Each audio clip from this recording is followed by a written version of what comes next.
Hello, fellow adventurers. I'm Lewis Nichols. On this station, we tend to do shows that are more for experienced players, DMs, people that have been around for a while. But recently, I've started playing with some people that are more my age, and they're kind of like where I was a couple of years ago, just getting back into D&D. And it dawns on me that my unique perspective may be able to help some of these people with my shared experiences that are coming back into the game. I figure if this is a new group of people that I can help, I'm here for you. And by help, I mean offer my somewhat absurd and probably not helpful decision making at all in a subject that's already complicated. So, we're talking about skills today, things like acrobatics and perception and intimidation. We're going to go into a significant number of angles and details. We're just going to have a nice little chat about the background, how they're used, how you get them, that kind of thing. I've got a script here. It has some more details. We're going to talk about the difference between active and passive.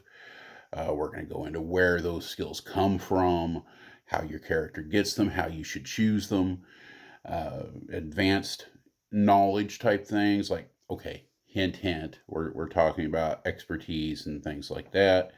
We're going to talk about some training rules that you might or might not want to use. Training is one of those things that's very unique from game to game, table to table. We're going to get into toolkits a little bit because there's definitely overlap there.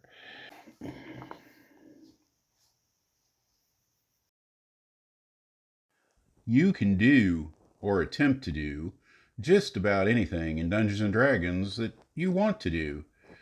That's the fun of a human moderated game as opposed to something like Baldur's Gate. However, these anythings still have to be managed to create a somewhat consistent series of rulings and expectations. Skill checks are how day to day issues are resolved. All the things that aren't combat and spellcasting. Let's do an example. Three characters approach their first challenge. They are required to find a common theme between the information written on three scrolls. This is not a puzzle for the players. You could go that route if you wanted to. However, this is a skill check for the characters. Now, in some cases, more than one skill might apply. In that case, the player would choose their best chance. In this case, the challenge is definitely investigation. The DM will decide the difficulty, and he may or may not reveal it to the players. In this case, he chooses a DC 12, DC standing for difficulty class. Character 1 approaches. He's a fighter, but no fool. He's not proficient in investigation, but does have a +1 from his intelligence ability score of 12. He rolls a 14 and moves on to the next challenge. Character number 2 is a wizard. He has spent level after level as the party's smarty pants. He is proficient, +3. He has an intelligence of 20, +5. Do the math, that gives him a +8.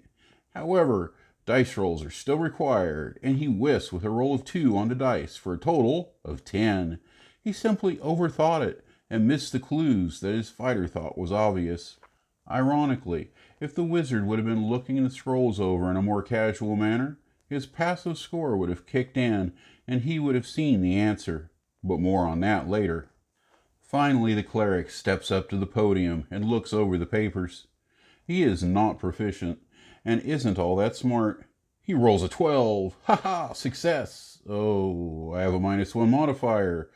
But yet, there is salvation. Our cleric thought ahead and cast a guidance on himself. He rolls a d4, getting a +2 on the roll. 13! It is a success. Everyone makes fun of the wizard. Rules as written. Skill checks cannot be critical successes or failures. No fumbleinos here. However, this is an area where GMs will apply the rules differently. Some locks might just be too hard for some characters to pick. So don't get excited when you see that perfect roll. Advantage and disadvantage. Just like attack rolls, there are lots of ways to be better or worse at a given check. Spells might allow you to roll with advantage, or the DM might enforce a penalty of disadvantage, or vice versa. Help actions.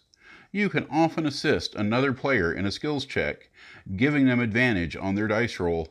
If the DM allows it, this gives the character with the higher chance 2 rolls as opposed to a character with a lesser chance making the attempt.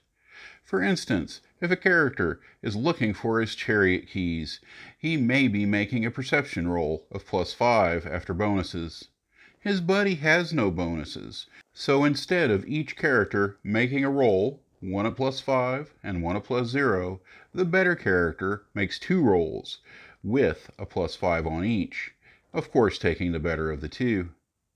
I see this as a lesser character asking, "Hey, have you looked under the table?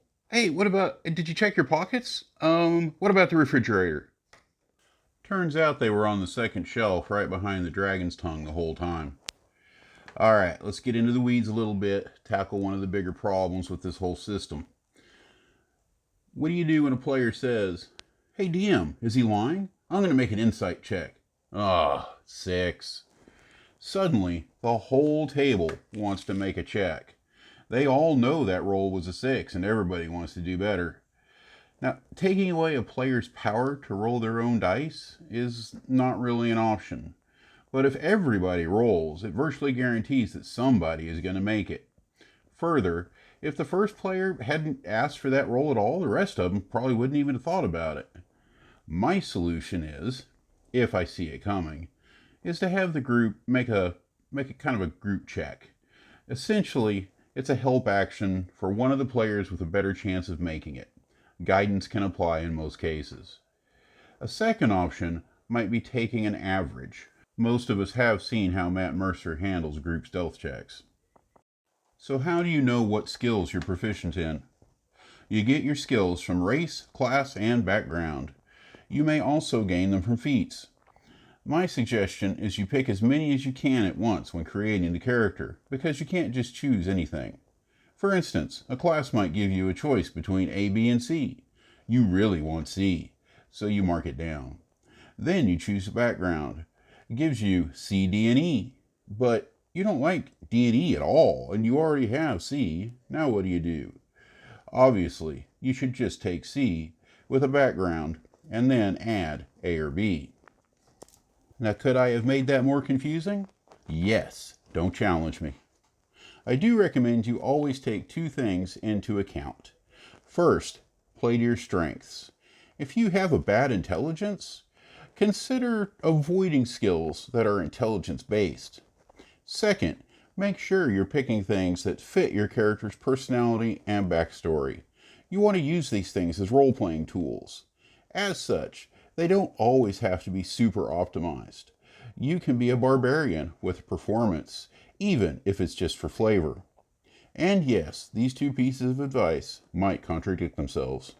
The point is, take a long look at the skills that you have available, figure out what's going to help you the most, tactically and strategically, and what's going to be the most fun. Now, what does proficiency even mean? You know that number that's on all the character charts? The one that says proficiency +2, +3, etc.? That's the number you add to anything that you're proficient in, including these skills. A high coinciding ability score means your character is just naturally good at the related skills. Proficiency means the character has received actual training or substantial life experience. Alright, here we go. What's this business about passive skills? Every character for every skill has a passive score. It's 10 plus your ability and proficiency modifier. It applies to things that your character is A, not consciously trying to accomplish, and B, things that are not being countered. I like to use the example of strength checks versus opening doors. Most doors are going to have a DC way below 10. They're easy to open. You don't even have to think about it. You just go. However, we sometimes run into a door that's tight in the frame or maybe just heavy. A strong character may barely notice if it's a DC 14 door. It's pretty hefty, but the group's fighter is good. However, in his attempt to open the door normally, a wizard might just collide with the thing without even budging it. And here we are, all laughing at the wizard again. You wonder why fireballs sometimes stray into friendly fire. Now, what are they supposed to do? They're stuck at a normal door. They might just tell the DM, I try again. This gives them a roll, and if they get a higher number, it's fine. However, asking for a roll always means that they have used an action. If a door is locked or barred in some way, an active check is always required, even if the DC is still below the instigating character's passive score. All that said, much of this is my interpretation. The rules are a little vague and somewhat lacking for passive and active. Now, since the most common skill where passive takes effect is perception, I'll spell that out, at least my process of it, just to be clear. Most things in the world can be seen, smelled, or heard without an active search. The smell of pollen in the early summer air is everywhere. Bless you. The sound of the wind is evident in the trees, even when it cannot be felt directly. These are the things that you know passively. You notice the neighbor's dog intruding into your yard and hear the kids playing a few houses down. However, that pair of black snakes curled up under a discarded roof tile, well, they've been watching you for a while now as you clean up the build site. They're hiding, afraid for their lives. It's going to take a really high active roll to spot them. Even back then, my penalty on perception checks was pretty significant. I didn't see the snakes. Now, I'm not terribly afraid of the little fellas, but at point blank range, in the heat of the moment, you don't ask for a nature roll. It could have just as easily been a pair of water moccasins. They screamed, I screamed, and we all ran in opposite directions. Much fun was had. What about toolkits and such? These are things like thieves' and crafters' tools. It's the same concept for vehicle handling, split between water and dry land, so wagons and boats. Using something like this is a lot like using a skill. It's associated with an attribute, and the pro bonus will apply if you're proficient. If you have lock picks, and you're picking a lock, you're going to roll a d20 and add your dex bonus. If you're proficient, add some more. At low levels, proficiency means you're about 10% better than people who are utterly untrained in a given skill. That sounds low, but over the long haul, it certainly makes a difference. Beyond simple proficiency, there is expertise, which doubles the pro bonus. For dramatic effect, this occurs for a bard and thieves about the same time, as their +2 bonus goes to +3, so really, they're jumping right up to +6. Combine that with a good attribute score, and it becomes very difficult to fail. However, it also gives them a chance to succeed virtually impossible tasks. Think of a bard with a magical instrument and expertise in performance.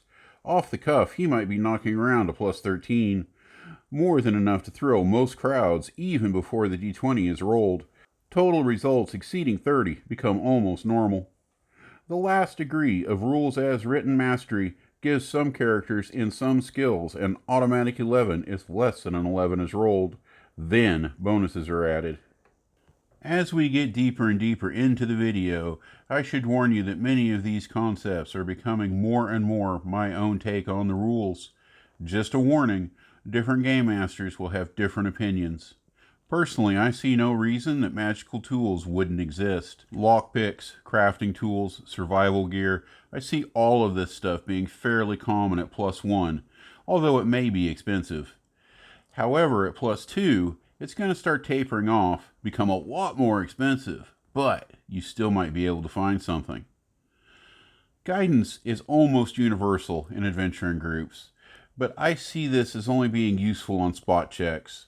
If the character is making his final roll over a week's worth of research, I usually won't allow guidance to apply. Bardic Inspiration is another great buff to really add up your totals, but again, for long-term projects, even of just several hours, it might not apply.